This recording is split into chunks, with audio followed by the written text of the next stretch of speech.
Case Komodo, Shepherd, Jolly Lots, Hyundai. All the attorneys are here. Does everybody need a breakout room? Mr. I don't believe Mueller? so. No. Mr. Betts? No. No, I don't think so. All right. All right, people, what ruined my day? What are we trying to accomplish today on Zoom? What's scheduled? Good morning, Your Honor. Richard Mueller, P58626, who was originally on behalf of ComData, but this is not my motion. I'm just here observing. Good morning, Your Honor. John Betts for Plaintiff Court Officer Victor Lodich. My client filed a petition for a show cause order with regard to a vehicle that he seized pursuant to a court order that you issued. And you did issue an order to show cause against Hyundai Motor Finance for them to show cause this morning and why they have not cooperated with the officer, either telling him what kind of balance was owed on this vehicle or coming forward with the money that is accrued for towing and storage of the vehicle. And Hyundai did file some kind of a response, but apparently it does not have a witness present this morning to contest what my client says. All right, well, first, Mr. Betts, let me ask you this. How is Officer Lodich doing? He's here with me this morning, Your Honor. He's doing Okay. much better. Good. He's available to speak with the court. Okay, okay, all right. Good morning, Vic. How you doing, Judge? Good. Are you on the mend? Yeah, they let me out of the hospital last Thursday, so I'm mending. Good. Good, good. Glad to hear that. Glad to hear that. Thank you. Counsel for Hyundai. Good morning, Your Honor. Catherine Tomasic here on behalf of Hyundai Motor Finance. I'm sorry, counsel. Hold on just a minute. The stuff on my phone, not yet. Yeah. Go ahead, counsel. I'm sorry. Catherine Tomasic here on behalf of Hyundai Motor Finance, P66190. Your Honor, is it? Sure. Your Honor, we had filed an objection to the show cause order for numerous reasons. There's just no authority by the court to even hear this motion. Hyundai Motor Finance was never a party to this action. There's no subject matter jurisdiction to even grant the relief that they seek in this case. This show cause has asked this court to make declaratory judgments about facts and pleadings and claims that were never part of this case. They ask for damages that have never been established or part of this case. And they asked to divest Hyundai of its senior prior interest in this vehicle without Hyundai ever being joined to this case as a party. So it violates basic principles of subject matter jurisdiction and personal jurisdiction. This certainly cannot get this relief that they seek. There's never been any kind of action asking for this. So it's outside of the bounds of what this court can grant. And further, this has been debated ad nauseum with Mr. Betts. Hyundai has set forth its legal position as far as its purchase money security interest being senior. Hyundai has no obligation to pay a junior liener credit for the debt that they incurred as far as taking a car that was subject to a senior lien and having stowing, storage, and towing fees. That's not Hyundai's obligation to pay. In fact, it's their obligation to pay Hyundai. And that is why Hyundai has filed its own circuit court action pending right now before Judge Heiss in Wayne County Circuit Court.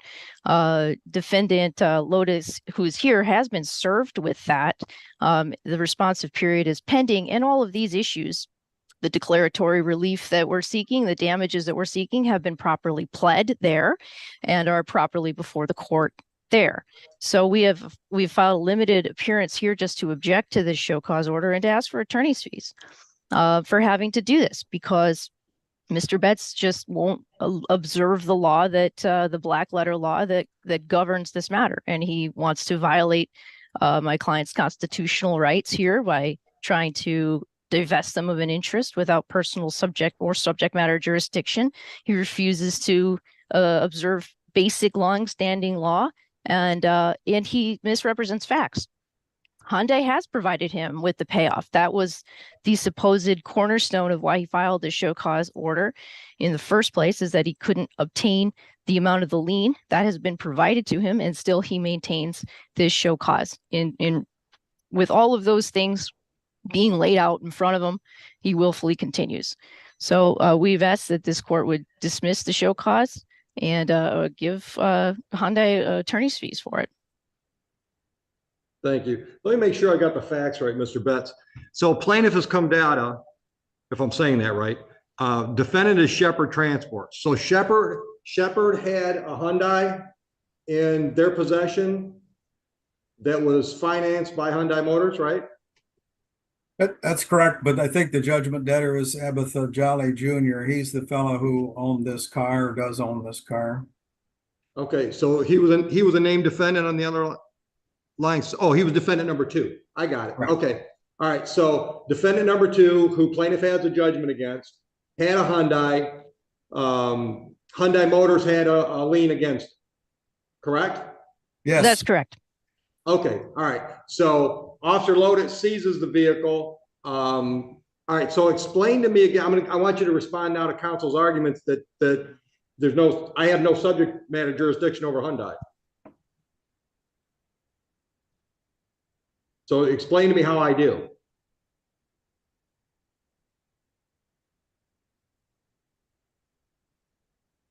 Your Honor, I think you're asking Ms. Tomasek for her position. No, I'm asking you to respond to her position. Well, Court Officer Lotus seized an item of personal property pursuant to a specific court order that you issued.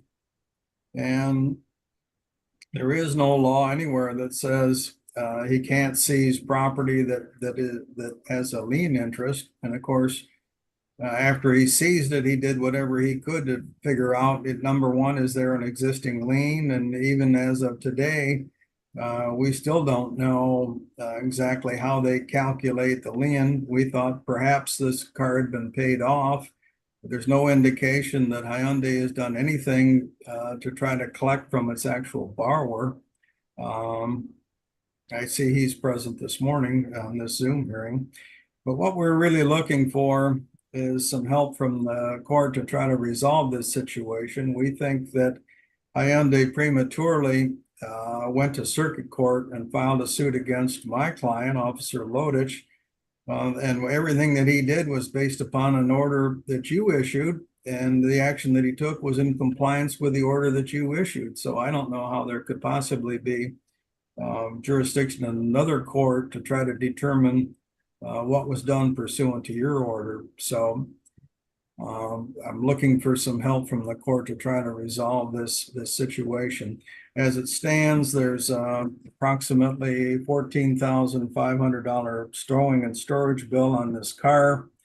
The fellow who owns the tow yard has made an offer to try to buy the car, to pay some money and forgive the towing bill. Hyundai would not agree to that offer, did not make a counter offer. So we're kind of in a catch-22 here.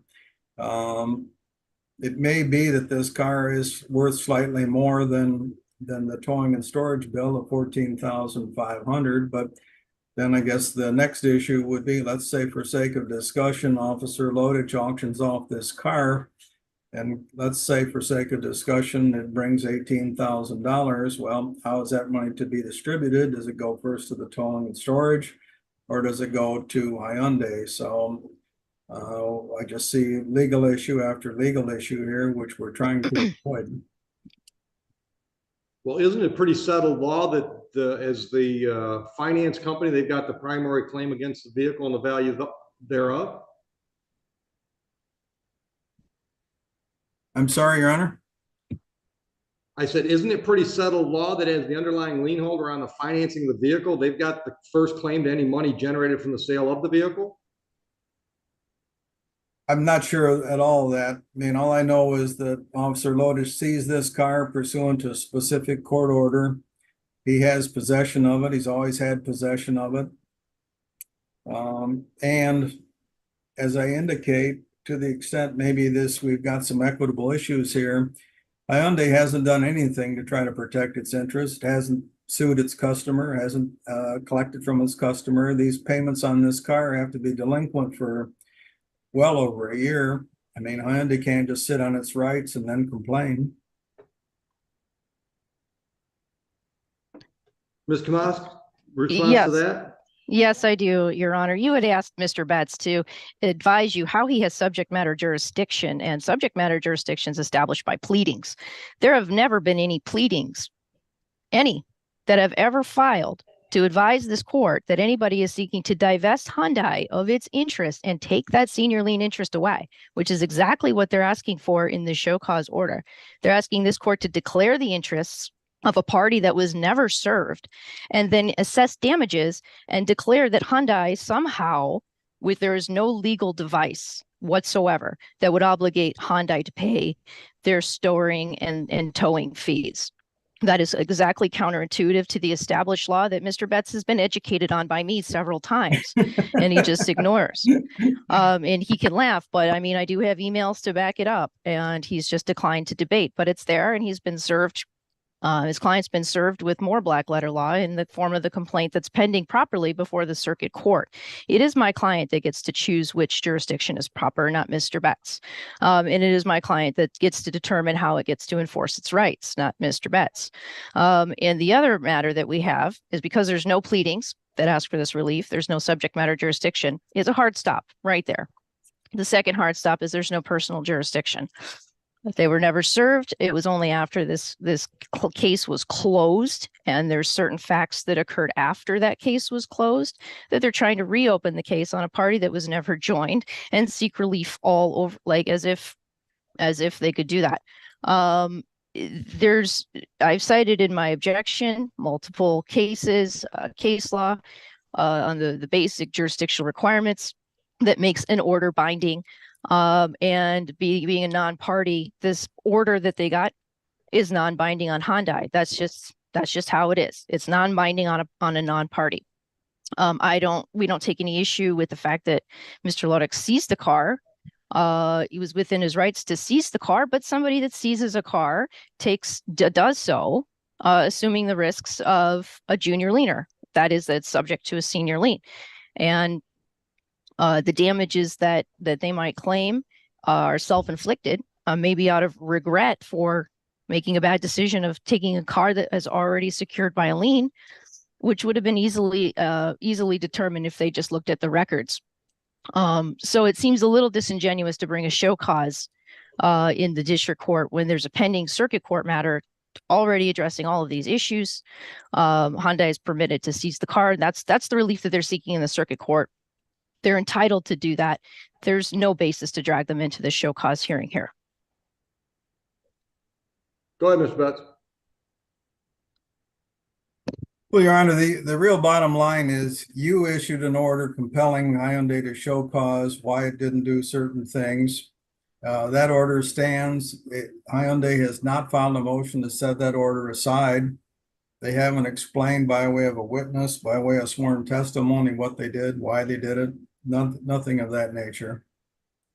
But Your Honor, my client can't be obligated to do things that they're not compelled to do. They can't be compelled to do things they're not obligated to do, rather. Let me cut you off, counsel. Today's the hearing on my show cause, right? That's correct.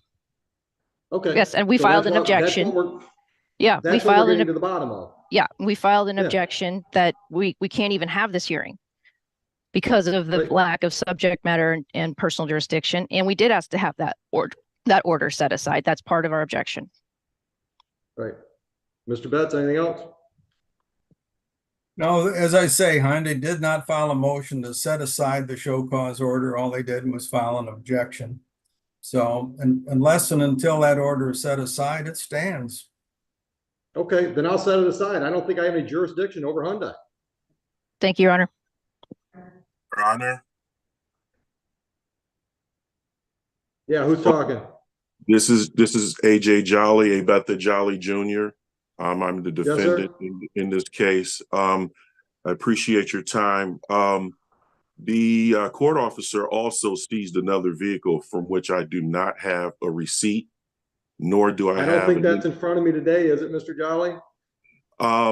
So I'm not sure how to go about this. I just want to make Well, sure. I can't give you legal advice, brother. I can't give you legal advice. Okay, I understood.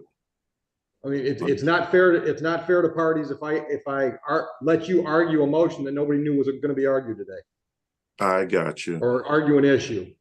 Can I ask you about my firearm that he seized and I don't have? I don't know anything about this stuff, Mr. Jolly. Okay. So I'll file for it. File something and serve whoever needs to be notified about it, and then we can have arguments.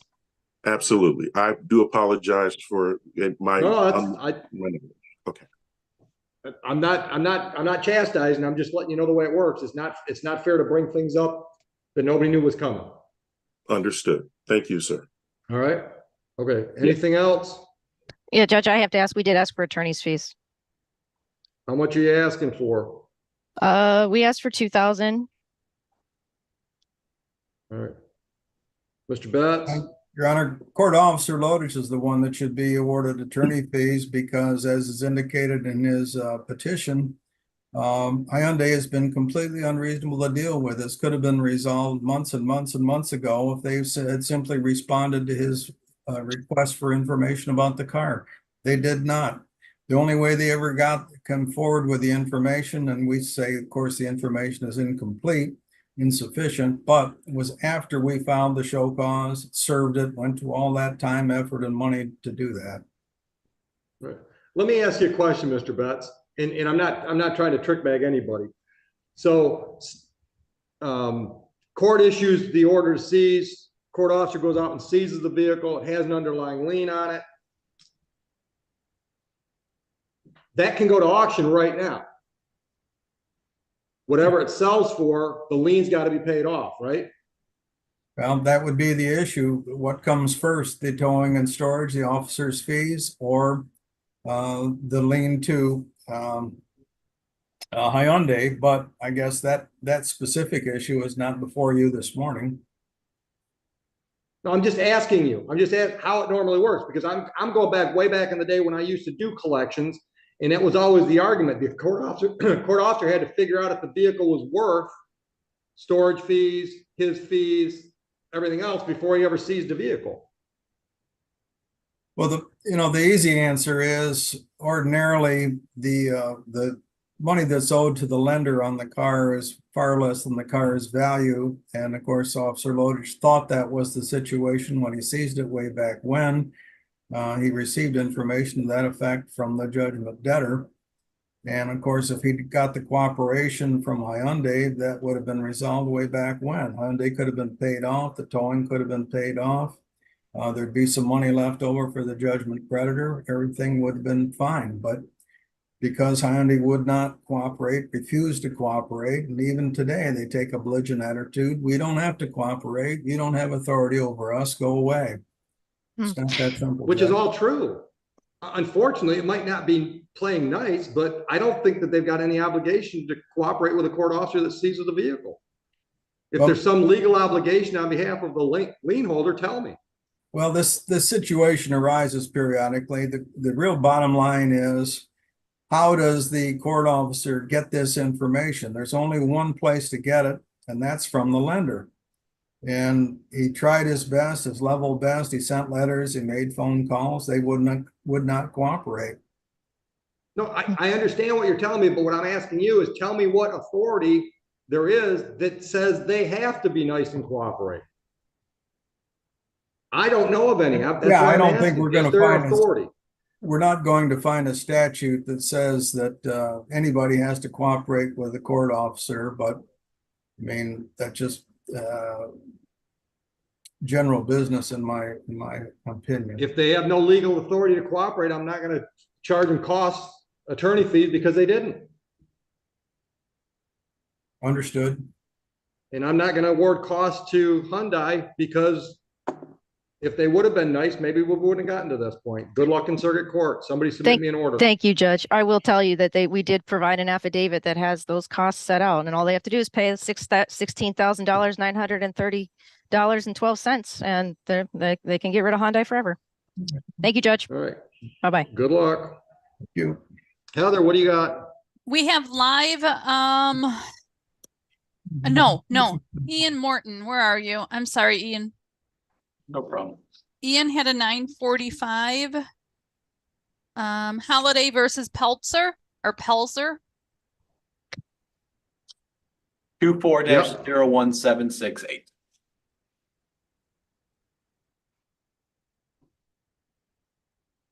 And Mr. Peltzer, we got him, Mr. Peltzer, or not? No. No, Your Honor. Nope, no one appeared. All right. Default judgment then?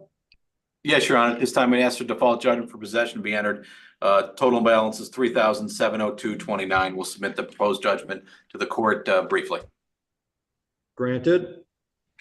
Thank you, Heather, Your Honor. can I go backwards on, I'm sorry, Mr. Morton, was that done on that file? All set. Yep. Thank you. Thank you. Heather, can we go backwards to 9:15? Sure. TD Bank versus Medelsky? Harms showed Palin didn't, and so Harms asked for an adjournment for May 21st. And did you pick a time? No, I Asking just, for a friend. yeah. Okay. How about 10 o'clock, darts versus dark? Well, at 9:45, Hercules Tire versus Madco and Hamilton. Oh, yeah. We have the attorney here for Hercules. Okay. What's that's it. scheduled on that? Albert Kim. Counsel, your parents for signing it, Hercules? For the record, Your Honor, Albert Kim, P70301, appearing on behalf of plaintiff in this matter. Counsel, what's scheduled for today? Your Honor, I believe this defendant probably got picked up on a bench warrant on this one. He had failed to appear for a creditor's examination. This is an old file. Okay. And he did get picked up on a bench warrant? That's my assumption, because this file, frankly, had been closed in my office for inactivity for quite some time. Okay. However, Mr. Hamilton seems to have been, we just had this date get popped up on our record. So, all right, so let me, counsel, bear with me and thank you for your patience today. This on base just doesn't work for me. Let me get a look at the ROA, because I'm assuming what happened is he probably got picked up on the bench warrant, and usually what we do is we give him another chance to say, look, here's your court date, show up for a creditor's exam. I want to make sure what happened. That's usually what happens. I want to make sure what happened before we go forward today, if you'll bear with me a little bit longer. you're fine, Your Honor. Obviously, I'm doing it via Zoom. Thank you, Mr. Kim. Okay. Heather, what about Dark v. Dark at 10? Michael Stillman's office? Sorry, Judge, what? Dark v. Dark? Yes, Sean Stillman's Bowden is here office? on Dark. Morning, All Your right, Honor. Mr. Bowden, what's going on that one? This is a pretrial hearing. Defendant has failed to appear. All right, am I reading this right? Both the plaintiff and the defendant are named Dawn Dark? No, the plaintiff name is Plaza Services. Thank you. That was really confusing to me.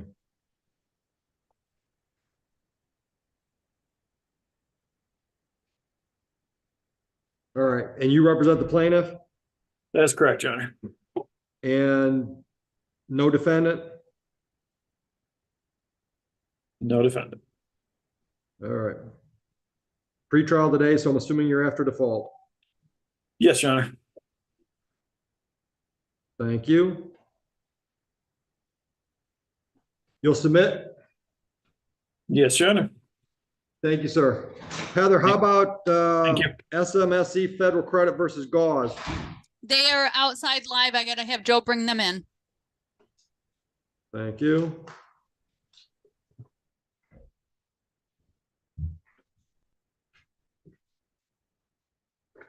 All right, Mr. Kim on Hercules, let me give me a minute to look at the ROA here. Thanks for that prompt printing. No problem, Your Honor. Malachi.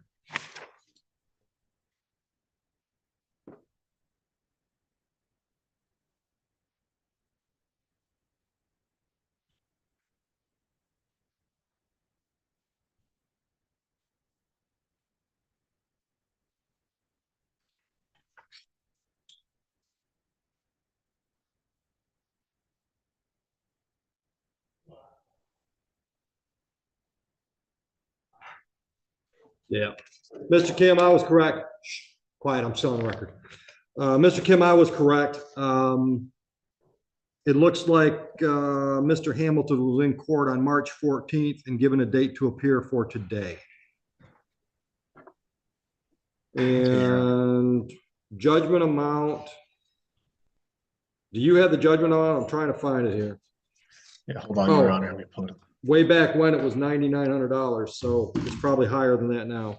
Yes, Your Honor, substantially. But Your Honor, again, we had even had a settlement agreement at some point or another on this one. This is right when I started, nearly when I started with my firm. But I'd never heard from Mr. Hamilton again after that initial call, and I don't know if he posted bond. I would just request that if he did, that be released to plaintiff.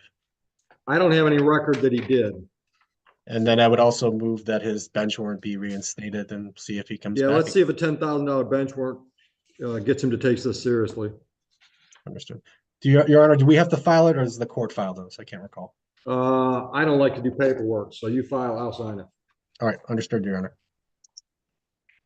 All right, counsel, once again, thank you for your patience. Of course, Your Honor. Thank you. Have a good one. You too. All right, counsel, your appearance, please, on behalf of SMSE, right? Yes, Your Honor. Your appearance. Yes, for the record, Ron Scherf, P 23315, appearing on behalf of the plaintiff. Thank you, sir. What do we got scheduled for today? Your Honor, we appeared on January 25th for a debtor's exam. The defendant did not appear. Okay. At that particular time, I believe, I'm not sure if it was you or, let me see. I'm looking at my memo. Clerk said that we could submit a bench warrant at that time or a motion order to show cause. The notice to appear was done via alternate service. I never feel comfortable going to a bench warrant based on that. I appreciate that. So we did a order to show cause, and today's the day. You ordered the defendant to appear this morning for a show cause hearing. No luck. No luck. She was served. What's your judgment amount, counsel? I'm sorry, the judgment amount through today would be $16,951.65. I'll set it to your discretion on the bond amount. Setting a bond that high probably accomplishes nothing. Yeah, but I will set one for 5,000. Let's see what happens. Thank you, Aaron. All right. You'll submit. That's it. You can submit that. I mean, if you want to go downstairs and handwrite it, and I'll sign it today, or submit it electronically. I actually have it. You got the it. only thing I'm looking at, Your Honor, is I see that as far as identification, we have race and we have date of birth. I don't have a driver's license number. Okay. You're going to want more identification than that. Yeah, I'd like to. I mean, it's. I think we can get. Yeah, let's see if you can get more. Maybe a driver's license number we'll be able to get. Okay. Yeah, so something more than just. Yeah. Okay. All right, I'll do that, Your Honor. All right, I just made a note. We'll make a note in our record, bench warrant to issue, and you'll get more info. Thank you. Thank you, counsel. Enjoy your day. You too. What are you ordering for, Hilda? Oh, okay. Yeah, you can have that back.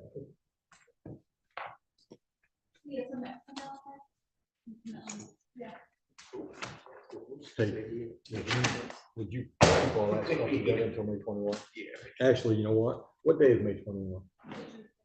Bring it up to me the week before. Yeah. The remainder of the transcript reflects the court's role as a manager of complex, often fragmented disputes. The longest and most contested matter involves a vehicle seizure tied to competing claims between a judgment creditor, a court officer, and Hyundai Motor Finance. What begins as a show cause hearing quickly turns into a jurisdictional debate. Hyundai's counsel argues forcefully that the court lacks authority over a non-party with a senior lien, while the opposing side stresses fairness and cooperation. The judge ultimately sides with jurisdictional limits, setting aside the show cause order and declining to award attorney fees, reinforcing that legal authority, not frustration, controls outcomes. Following this, several shorter cases move rapidly. Defaults are entered where parties fail to appear, adjournments are granted where appropriate, and bench warrants are discussed when debtors repeatedly ignore court orders. In matters involving creditor examinations, the court balances enforcement with practicality, sometimes setting bonds but acknowledging their limited effectiveness. Across these cases, a clear pattern emerges. The court prioritizes efficiency, expects preparation, and shows little tolerance for repeated noncompliance. While individual facts vary, from vehicle liens to unpaid judgments, the underlying message remains consistent: ignoring court process, whether intentionally or through neglect, almost always leads to unfavorable results. The transcript as a whole captures a working courtroom focused less on drama and more on orderly resolution.